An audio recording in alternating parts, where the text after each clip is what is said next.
Friend, आपका जे study classes में स्वागत है।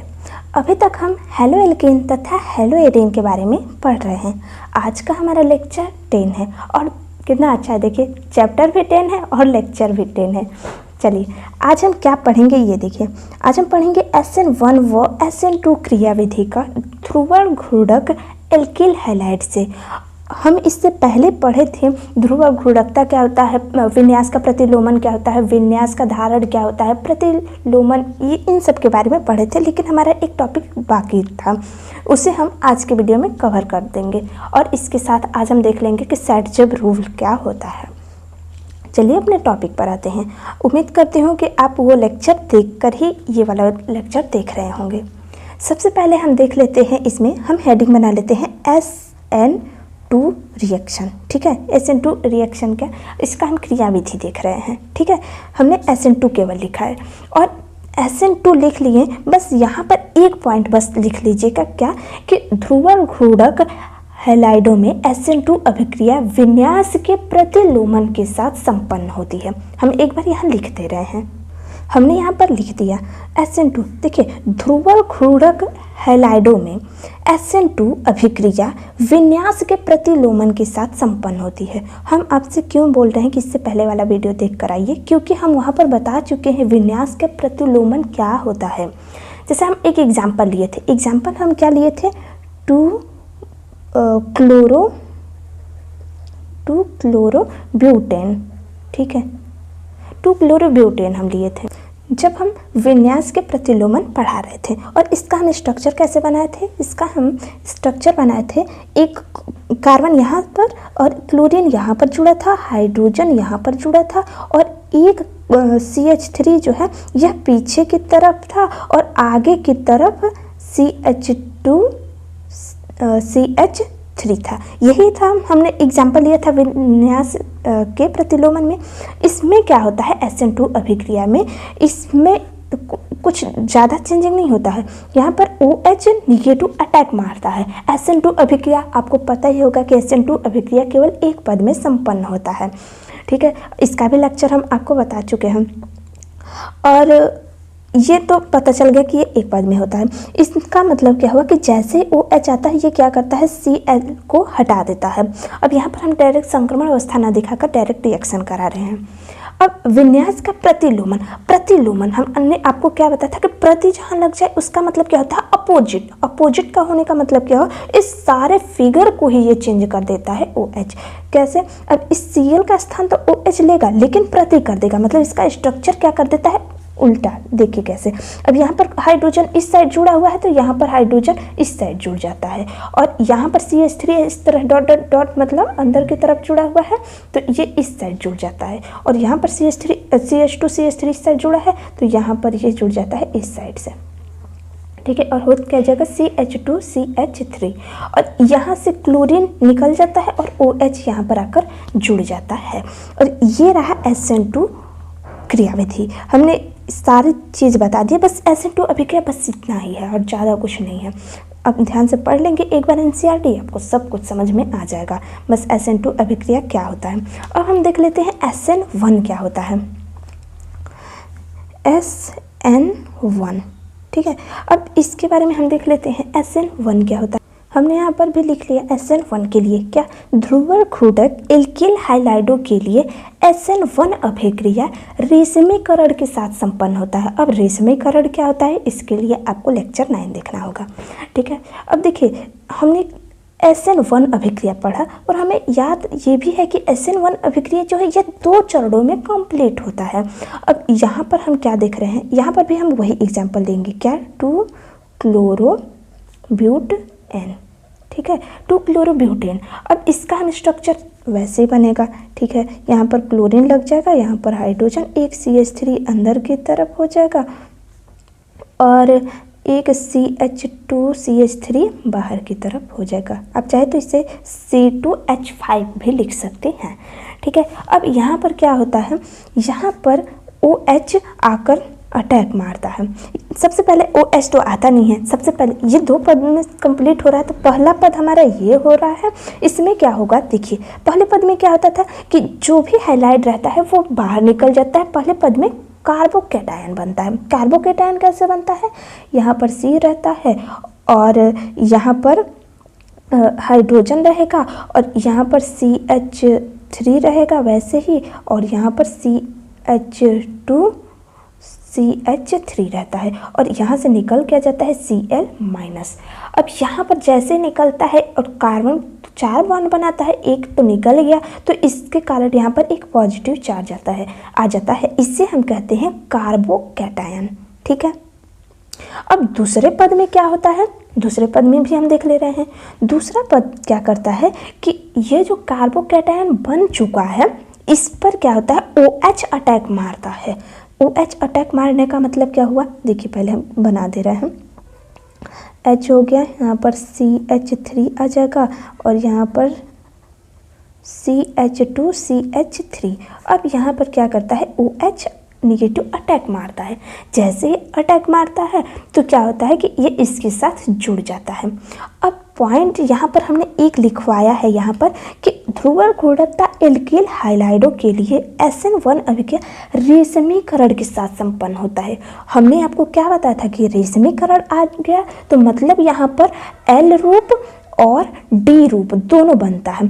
L रूप का मतलब क्या हुआ एंटी क्लॉकवाइज और D रूप का मतलब क्या हुआ क्लॉकवाइज, मतलब घड़ी की दिशा में दक्षिणावर्त और वामावर्त। तो यहाँ पर क्या होता है दूसरे पद में कि ये जो OH है यह दक्षिणावर्त अटैक मारेगा या वामावर्त। इसी तरह NCERT के बुक में भी दिया है, हम आपको दिखा दे रहे हैं। पहले हम इस रिएक्शन को कंप्लीट कर लेते हैं तब दिखाते हैं। वहाँ पर NCERT में कुछ दूसरा एग्जाम्पल लिया है, हम आपको साधारण एग्जाम्पल से समझा रहे हैं। अब इसमें OH आया, क्या होगा कि देखिए C जो है H यहाँ पर रहेगा, CH3 यहाँ पर हो गया, फिर उसके बाद यहाँ पर इस तरह से लिख लीजिएगा CH2CH3, OH आकर डायरेक्ट यहाँ पर जुड़ गया। ठीक है, और दूसरा प्रोसेस हमने क्या बताया कि यही सेम रिएक्शन इस तरह भी बन सकता है। इसका प्रोडक्ट यहाँ पर हाइड्रोजन आ जाए, यहाँ पर CH3 जुड़ जाए और यहाँ पर आकर के CH2CH3 जुड़ जाए और यहाँ पर OH जुड़ जाए। अब यहाँ और देखिए अब यहाँ और यहाँ में क्या अंतर है। अब इसका देखा जाए, इसका रूप कौन धारण कर लिया, इसने, बस यहाँ पर OH आया, मतलब क्या हुआ देखा जाए तो ये रिएक्शन कैसा हो रहा है, ये क्लॉकवाइज हो रहा है। मतलब हम यहाँ पर लिख सकते हैं D रूप। जब D रूप रहता है तो हम प्लस का चिन्ह यूज करते हैं। और इसमें क्या हो कि ये तो पूरा स्ट्रक्चर को ही चेंज कर दिया, जैसे स्ट्रक्चर को चेंज किया इस रूप में आ गया और इसे हम लिखते हैं L रूप। ठीक है, L रूप ब्रैकेट क्यों बना दिए, चलिए कोई बात। अब L रूप हम लिख दिए, अब इसके आगे हम नेगेटिव का साइन यूज करते हैं। हम आपको NCERT में जो एग्जाम्पल दिया है उसे दिखा रहे हैं। ये रहा देखिए एग्जाम्पल NCERT का, ये प्रथम पद हुआ और ये दूसरा पद हुआ। प्रथम पद में उसने ये एग्जाम्पल ले लिया है, ये हमने सेम लिया है एग्जाम्पल, और द्वितीय पद में इसे आप समझिए ध्यान से। द्वितीय पद में क्या हुआ कि ये वाला जो चीज़ है बस बीच में रखा है। अब 2 एरो का मतलब क्या हुआ, यहाँ पर रेशमीकरण को दिखा रहा है। रेशमीकरण को दिखाने का मतलब क्या हुआ, देखिए OH इधर से अटैक मारा है, इसमें अटैक जैसे ही यहाँ पर किया OH, अब देखिए इसका एरो किस तरह है, क्लॉकवाइज लग रहा है कि नहीं, इस तरह से एरो का, और यहाँ से OH का अटैक मारना है मतलब एंटी क्लॉकवाइज। ठीक है, अब यहाँ पर अब हमें देखना है कि इसका रूप जो है, इसका रूप कौन धारण कर लिया, मतलब डायरेक्ट बस न्यूक्लियोफाइल को हटाकर दूसरा जो न्यूक्लियोफाइल है वो जुड़ जाए तो वो तो एकदम साधारण L रूप रहेगा, सॉरी D रूप रहेगा। तो इसमें क्या हो जाएगा, देखिए CH3 यहाँ पर है, CH2 मतलब इसने सही रूप धारण किया, मतलब इसे हम यहाँ पर प्लस लिखा है, इसका मतलब क्या हुआ कि ये D रूप है और इसका मतलब क्या है, यह L रूप है। इसी तरह देखिए हम यहाँ का ही पॉइंट लिखवाए, हम कुछ अलग से नहीं लिखवाए हैं कि SN, देखिए ये जो रिएक्शन है इसका मतलब क्या है, अतः ध्रुव घूर्णक हैलाइडों में SN2 अभिक्रिया विन्यास के प्रतिलोमन के साथ संपन्न होता है। ध्रुव घूर्णक एल्किल हाइलाइडों के लिए SN1 अभिक्रिया रेशमीकरण के साथ संपन्न होता है। बस यही पॉइंट ज़्यादा इंपॉर्टेंट है, और ये सब पॉइंट जैसे sp2 संकरित होता है, ये सब तो हम पहले ही आपको बता चुके हैं कि यहाँ पर 3 बॉन्ड है, 3 बॉन्ड का मतलब क्या हुआ, sp2 बनेगा, 4 बॉन्ड रहता है तो sp3 बनता है। अब आप NCERT का ये वाला पेज अच्छे से पढ़ लीजिएगा, आपको एक एक पॉइंट क्लियरली समझ में आएगा। ठीक है, तो अभी तक हम क्या पढ़े, बस 2 ही पॉइंट तो पढ़े हैं, जो कि बहुत ज़्यादा इंपॉर्टेंट है SN1 और SN2 अभिक्रिया के लिए। फर्स्ट एग्जाम्पल हमने इस तरह से सॉल्व कर लिया और सेकंड एग्जाम्पल हमने इस तरह से देख लिया। ठीक है, अब हम देखने जा रहे हैं कि विलोपन अभिक्रिया क्या होता है, जिसे हम सर्जेफ रूल कहते हैं। सर्जेफ रूल पढ़ने से पहले एक छोटा सा ही पॉइंट इम्पॉर्टेंट है, उसे समझ लीजिए।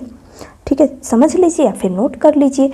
क्या, देखिए कार्बन है, कार्बन है, कार्बन है, कार्बन है, कार्बन है। इसका मतलब क्या हुआ, अगर यहाँ पर कोई भी हैलाइड ग्रुप लगा हुआ है तो ये जो कार्बन है जिससे हैलाइड ग्रुप लगा हुआ है इसे हम कहते हैं अल्फा कार्बन। ठीक है, इसके बगल में जितने कार्बन है सब बीटा कार्बन हो जाएगा। बीटा को हम इस तरह डिनोट करते हैं। ठीक है, ये भी बीटा हो जाएगा और ये भी बीटा हो गया।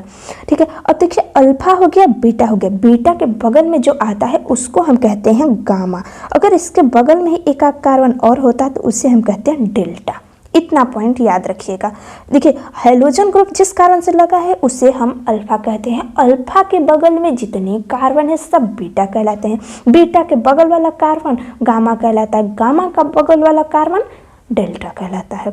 अब कहने को तो लोग ये भी कहेंगे कि गामा के बगल वाला कार्बन तो बीटा फिर से हो जाएगा। अरे तो हम क्या बता रहे हैं इसे समझिए ना।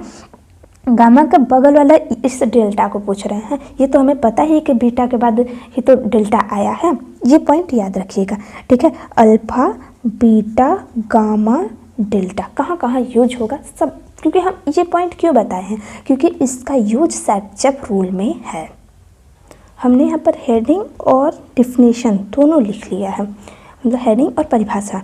अब देखिए यहाँ पर सर्जेफ रूल है। अब ये इंग्लिश में ऐसा ही है। अब ये देखिए हिंदी नहीं समझा कि सेटजेफ होता है या सैटजेफ होता है। अब हिंदी कवर कर लीजिएगा। देखिए इसका नियम क्या कहता है। इस नियम के अनुसार एल्किल हैलाइड की विलोपन अभिक्रिया में दो प्रकार की एल्कीन बनती हैं। अब हम फिर से एक बार बता रहे हैं कि इस नियम के अनुसार एल्किल हैलाइड की विलोपन अभिक्रिया में दो प्रकार के एल्कीन बनती हैं। अब क्या होता है बताएंगे भाई। वह एल्कीन अधिक मात्रा में बनती है जिसमें एल्किल समूह की संख्या अधिक होती है, क्योंकि ऐसे एल्कीन अधिक अस्थायी होते हैं। अब सबसे पहले हम ऊपर की ये जो 3 लाइनें हैं ये क्या कहना चाहती हैं इसको समझ लेते हैं। सबसे पहले हम एक एग्जाम्पल लेते हैं। देखिए हम कोई भी चीज़ बताते हैं आपको एग्जाम्पल के माध्यम से ही समझाते हैं। सबसे पहले हम एक एग्जाम्पल लेते हैं 2-ब्रोमोपेंटेन। 2-ब्रोमोपेंटेन। ठीक है, अब हम क्या बोले थे कि स्ट्रक्चर जब भी बनाना हो तो पीछे से बनाए कीजिए। पीछे से का मतलब, अब पेंट का मतलब क्या हुआ 5 कार्बन। 5 कार्बन को कैसे लिखेंगे 1 2 3 4 5। अब एन है, सब में सिंगल बॉन्ड लगा दीजिए। ठीक है, अब 2 पर ब्रोमो है, चाहे इधर से गिनेंगे तो इस कार्बन पर आएगा, इधर से गिनेंगे तो इस कार्बन पर, तो हम यहाँ पर ब्रोमीन लगा दिए। ठीक है, अब बाकी जितने भी कार्बन है उनको हाइड्रोजन के साथ कंप्लीट कर दीजिए। तो यहाँ पर CH3 हो जाएगा। इस कार्बन ने 3 बॉन्ड बना लिया तो एक हाइड्रोजन यहाँ पर हो गया, यहाँ पर 2, यहाँ पर भी 2, यहाँ पर 3। ठीक है, यही हो गया 2-ब्रोमोपेंटेन। अब इसका मतलब क्या हुआ कि यहाँ पर हम क्या देखते हैं कि विलोपन हो रहा है। विलोपन होने का मतलब क्या होता है, हम फिर से पढ़ें कि इस नियम के अनुसार एल्किल हैलाइड के विलोपन अभिक्रिया में 2 प्रकार के एल्कीन बनती हैं। अब कैसे, अब देखिए ये जो एग्जाम्पल हम लिए हैं इसका रिएक्शन हम कराते हैं। विलोपन हो रहा है मतलब KOH के साथ लेते हैं एक्वस। ठीक है, जैसे हम इसके साथ रिएक्शन कराते हैं तो क्या होता है, इसके साथ रिएक्शन कराने पर 2 प्रकार के प्रोडक्ट बनते हैं। इसमें क्या होता है, देखिए ये जो Br है ये K के साथ निकल जाता है तो बन क्या जाएगा KBr बन जाएगा। ठीक है, इसके साथ क्या बनता है, जैसे यहाँ पर जाता है तो एक बॉन्ड इसका खाली हो जाता है। अब क्या होता है कि यहाँ पर OH बचता है। अब ये सोचता है कि ये यहाँ से हाइड्रोजन ले या यहाँ से हाइड्रोजन ले, क्योंकि यहाँ से तो एक न्यूक्लियोफिलिक निकल चुका है तो क्या बन जाता है यहाँ पर H2O। अब इसका मतलब ये नहीं कि यही 2 प्रोडक्ट बन गया, हम जो ऊपर बोल रहे हैं कि 2 प्रकार के एल्कीन बनता है तो ये तो नहीं। अब इसमें अगर मान लीजिए हाइड्रोजन जो है इसके, ये जो OH है इसके साथ अगर हाइड्रोजन यहाँ का निकल जाता है तब क्या बनेगा, देखिए बनेगा क्या, यहाँ पर एक हाइड्रोजन निकल गया तो मतलब CH2 हो गया। अब एक बॉन्ड हो गया, फिर यहाँ पर CH हो गया, यहाँ पर CH2 CH2 CH 3, ठीक है। अब यहाँ पर एक कार्बन है और यहाँ पर एक कार्बन है, यहाँ पर 2 हाइड्रोजन है, यहाँ पर 1 हाइड्रोजन। ये अपना वैलेंसी कंप्लीट करने के लिए यहाँ पर डबल बॉन्ड लगा लेते हैं, ठीक है। उसके बाद क्या बनेगा, अगर मान लीजिए यही OH जो है, अगर यहाँ से हाइड्रोजन निकाल ले तो क्या बनेगा प्रोडक्ट, देखिए CH3 बनेगा, ठीक है। अब यहाँ से निकला है तो CH तो वैसे ही रहेगा। अब यहाँ से CH हो जाएगा, बाहर निकल गया, क्योंकि यहाँ से एक हाइड्रोजन निकल गया तो यहाँ पर एक हाइड्रोजन की कमी होगी। यहाँ पर CH2, यहाँ पर CH3। अब ये अपने वैलेंसी को कंप्लीट करने के लिए यहाँ पर डबल बॉन्ड लगा लेंगे, ठीक है। अब इसमें हमें क्या देखना है, अब हम फिर से बता रहे हैं ये लाइन कि इस नियम के अनुसार एल्किल हैलाइडों के विलोपन अभिक्रिया में, विलोपन हुआ, ठीक है, विलोपन अभिक्रिया में 2 प्रकार के एल्कीन बनती हैं। इन लग गया है ना इसमें, एल्कीन, एल्कीन देखिए एल्कीन, इनका मतलब क्या होता है, यहाँ पर डबल बॉन्ड लगे होंगे कार्बन कार्बन के बीच, तो वही लगा यहाँ पर। अब यहाँ 2 प्रकार के एल्कीन बने हैं, फर्स्ट ये और सेकंड ये। अब दूसरा वाला परिभाषा हमारा क्या कर रहा है कि वह एल्कीन अधिक मात्रा में बनती है जिसमें एल्कील समूह की संख्या अधिक होती है, क्योंकि ऐसी एल्कीन अधिक अस्थायी होती हैं। इसका मतलब क्या हुआ, एल्कील समूह की संख्या अधिक होता है, हमने यही ना पढ़ा, एल्कील समूह की संख्या अधिक होती है। तो इसमें कैसे पता करेंगे, अब यहाँ पर तो एल्कीन लगा हुआ है, अगर इधर काउंट किया जाए तो इधर वाले कार्बन को ही हम कहेंगे एल्कीन, तो यहाँ पर तो केवल एक ही एल्कील है, ठीक है, एक ही एल्कील है। और यहाँ पर देखा जाए तो ये तो एल्कीन हो गया, लेकिन इसके बगल वाला जो है एक इधर और एक इधर, मतलब 2 यहाँ पर एल्कील मिल रहे हैं। तो इसमें कौन सा प्रोडक्ट ज़्यादा मात्रा में बनेगा, जहाँ पर एल्कील समूह की संख्या अधिक होती है, मतलब ये वाला प्रोडक्ट हमारा अधिक बनेगा और ये वाला प्रोडक्ट जो है कम बनता है। यहाँ पर हम लिख दे रहे हैं ये कम बनेगा और ये अधिक बनता है। अब अधिक बनता है तो कितना बनता है, तो ये देखिए अधिक वाला जो प्रोडक्ट है ये बनता है लगभग 81%, इतना ही एग्जैक्ट नहीं लेकिन इसी के लगभग बनता है। और ये जो ऊपर वाला है, अब इसमें 80 है, 100% तो होता ही है, तो 100 में से 81 यहाँ पर बन गया और लगभग 90% ये वाला बनता है प्रोडक्ट, ठीक है, ऊपर वाला। अब यहाँ पूरा दाल भात की खिचड़ी बन गया है, इसे समझ जाइएगा कौन सा प्रोडक्ट कैसे लिखना है, ठीक है। अब एक और हम एग्जांपल आपको दे रहे हैं, एक और एग्जांपल ले लीजिए, ये थोड़ा कन्फ्यूज़न रहेगा तो आपका कन्फ्यूज़न दूर करने के लिए हम ये वाला एग्जांपल ले रहे हैं। ये हो गया CH3 CH2, फिर यहाँ पर एक कार्बन ले रहे हैं, यहाँ पर CH3 लगा दे रहे हैं, यहाँ पर CH3 लगा दे रहे हैं और यहाँ पर हम Br लगा दे रहे हैं और यहाँ पर हम विलोपन अभिक्रिया कर रहे हैं, ठीक है। विलोपन में हम क्या लिए हैं, KOH एक्वस, ठीक है, KOH एक्वस, सॉरी यहाँ पर एल्कोहलिक नहीं, सॉरी एल्कोहलिक लेते हैं एक्वस नहीं, तो यहाँ पर हो जाएगा एल्कोहलिक, ठीक है, EL के लिख लीजिएगा। यहाँ पर हमने क्या कर दिया अभी तक, देखिए एल्कोहलिक होता है, यहाँ पर लिख लीजिए एल्कोहलिक होगा, मुझसे गलती हो गया, ठीक है, एल्कोहलिक, इससे मैनेज कर लीजिएगा। लेकिन इसके मतलब क्या हुआ कि एल्कोहलिक रहने पर ही वाटर निकलता है, ये पॉइंट थोड़ा याद रखिएगा, हमसे पता नहीं कैसे ये गलती होगी, ठीक है। तो इससे आप सुधार लीजिएगा। हम मेन हमारा पर्पस था कि इसे समझाना और इस पे हमने थोड़ा सा ध्यान नहीं दिया, लेकिन अभी तक तो हमने ध्यान दे दिया ना। चलिए अब इसमें कौन सा प्रोडक्ट बनेगा, ये तो पता ही है कि Br निकल जाएगा। अब OH कहाँ से हाइड्रोजन निकालना चाहेगा, अब इस कार्बन से तो Br निकलेगा ही, तो बनेगा क्या, KBr बनेगा, ये तो पता ही चल गया, और H2O बनेगा। अब ये H2O, OH इस H को कहाँ से लाया, अब देखिए इस वाले कार्बन को हम क्या कहेंगे, अल्फा कार्बन, अब इस वाले को हम क्या कहेंगे, बीटा, ये भी क्या हो जाएगा बीटा, और ये भी बीटा, और ये है गामा, ठीक है। अल्फा कार्बन किसे कहेंगे, जहाँ पर हेलोजन ग्रुप लगा हो, तो हेलोजन ग्रुप अगर निकल गया तो बीटा कार्बन से ही हाइड्रोजन निकलता है। अब कौन से बीटा कार्बन से निकलता है हाइड्रोजन, इससे तो हमें देख कर ही बताना पड़ेगा। तो देखिए अगर मान लीजिए हम इस वाले कार्बन से अगर एक हाइड्रोजन निकाल दें तो क्या बनेगा, CH3 और CH बन जाएगा एक हाइड्रोजन निकलने पर, और यहाँ पर क्या प्रोडक्ट बनेगा, CH3 और यहाँ पर CH3 और यहाँ पर डबल बॉन्ड जुड़ जाएगा, ठीक है। फर्स्ट प्रोडक्ट हमारा ये बना। सेकंड में हमारा क्या बनेगा, अगर मान लीजिए हम इस OH के लिए हाइड्रोजन अगर यहाँ से निकाल दें तो मतलब कैसा स्ट्रक्चर इसका बनेगा, तो बनेगा क्या CH3। अब CH2 तो वैसे ही रहेगा, यहाँ पर कार्बन हो गया, ऊपर CH3 हो गया और नीचे हम मान लेते हैं यहाँ से हमने एक हाइड्रोजन निकाल दिया। ठीक है, अब इसका वैलेंसी कंप्लीट करने के लिए हम यहाँ पर डबल बॉन्ड लगा दिए। ठीक है, अब ये दूसरा प्रोडक्ट अब निकालने को तो हम बीटा ये भी है यहाँ से भी निकाल सकते हैं, तो बनेगा क्या CH3 CH2C हो जाएगा, फिर इसके बाद कार्बन यहाँ पर CH2 के द्वारा जुड़ जाएगा, यहाँ पर CH3 वैसे रहेगा और इससे कंप्लीट करने के लिए ये बन जाएगा और इससे ये कौन सा बन जाएगा, तीसरा हमारा प्रोडक्ट। ठीक है, अब क्या हुआ, इसमें से कौन सा ज़्यादा स्टेबल है, तो हमने आपको क्या बताया कि इस एल्कीन के बगल में हम देखते हैं कि किसके पास ज़्यादा एल्कील समूह है। तो यहाँ पर देखा जाए तो ये कार्बन दोनों तो हो गए एल्कीन के।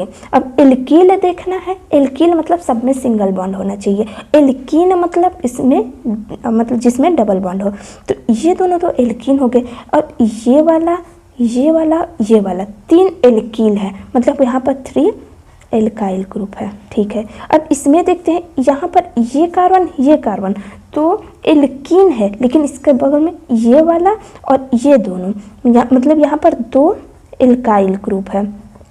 ठीक है, अब इसी तरह यहाँ पर देखा जाए तो ये जो है और ये दोनों तो एल्कीन हो गए और इसके बगल में ये वाला और ये वाला दोनों ही मतलब 2 एल्काइल ग्रुप है। यहाँ पर सबसे अधिक कौन से बना है, पहले वाले में सबसे अधिक बना है प्रोडक्ट, तो इसमें क्या बना, मतलब ये लगभग 81% ये भी बनेगा और ये दोनों लगभग दोनों ही 2 एल्किल निकाले हैं, तो 19% के लगभग ये दोनों बनेंगे। ठीक है, तो इसमें ज़्यादातर अस्थाई फर्स्ट वाला हमारा प्रोडक्ट होगा और परिभाषा भी यही कह रहा है, क्या कह रहा है कि इस नियम के अनुसार एल्किल हैलाइडों की विलोपन अभिक्रिया में 2 प्रकार के एल्कीन बनते हैं। हमने दिखा दिया कैसे बनता है। फिर उसके बाद क्या कह रहा है कि वह एल्कीन अधिक मात्रा में बनती है जिसमें एल्किल समूह की संख्या अधिक होती है, क्योंकि ऐसी एल्कीन अधिक अस्थायी होते हैं। बस याद क्या रखना है कि एल्किल समूह की संख्या अधिक होती है। ठीक है, तो आज हम क्या क्या पढ़ें इसे हम देख लेते हैं। सबसे पहले हम देखें SN2 अभिक्रिया क्या होता है, तो इसे हमने देखा कि यह विन्यास के प्रतिलोमन के साथ संपन्न होता है। प्रतिलोमन का मतलब क्या हुआ, ये जो स्ट्रक्चर है ठीक इसका अपोजिट बन जाता है। फिर हमने देखा SN1 अभिक्रिया क्या होता है। SN1 अभिक्रिया 2 पद में संपन्न होता है और इसमें क्या होता है कि SN1 अभिक्रिया रेशमीकरण के साथ संपन्न होता है। रेशमीकरण का मतलब क्या होता है, इसमें L रूप भी बनता है, D रूप भी बनता है। L रूप का क्या मतलब हुआ कि एंटी क्लॉकवाइज और डी रूप का क्या मतलब हुआ कि क्लॉकवाइज मतलब घड़ी की दिशा में। फिर हमने देखा कि प्रथम पद में कार्बोकैटायन बनता है और द्वितीय पद में OH मतलब न्यूक्लियोफिलिक अटैक मारता है और 2 स्ट्रक्चर दे देता है। अब 2 स्ट्रक्चर क्यों दिया, क्योंकि यहाँ पर रेशमीकरण हुआ है। उसके बाद हमने एक ये एग्जाम्पल दिया कि इसमें अल्फा कार्बन कौन सा होगा, बीटा कौन सा होगा, गामा कौन सा होगा, डेल्टा कौन सा होगा। फिर हमने सैडजब नियम देखा, अभी तक तो सैडजब नियम ही देख रहे हैं। ठीक है, फिर यहाँ पर हमने ये एग्जाम्पल देखा, यहाँ पर इसे आप देख लीजिएगा ध्यान। फिर हमने एक और एग्जाम्पल लिया और इसके माध्यम से हमने सैडजब रूल को कंप्लीट किया। आई होप दोस्तों कि आपको सब कुछ कम्प्लीटली रूप से समझ में आया होगा, क्योंकि आप लोग के कमेंट जो है मुझे बता रहे हैं कि नहीं आप लोग को समझ में आ रहा है। तो आज का लेक्चर कैसा रहा दोस्तों, आज के लेक्चर में भी बता दीजिए कमेंट में कैसा लगा आपको। थैंक यू दोस्तों।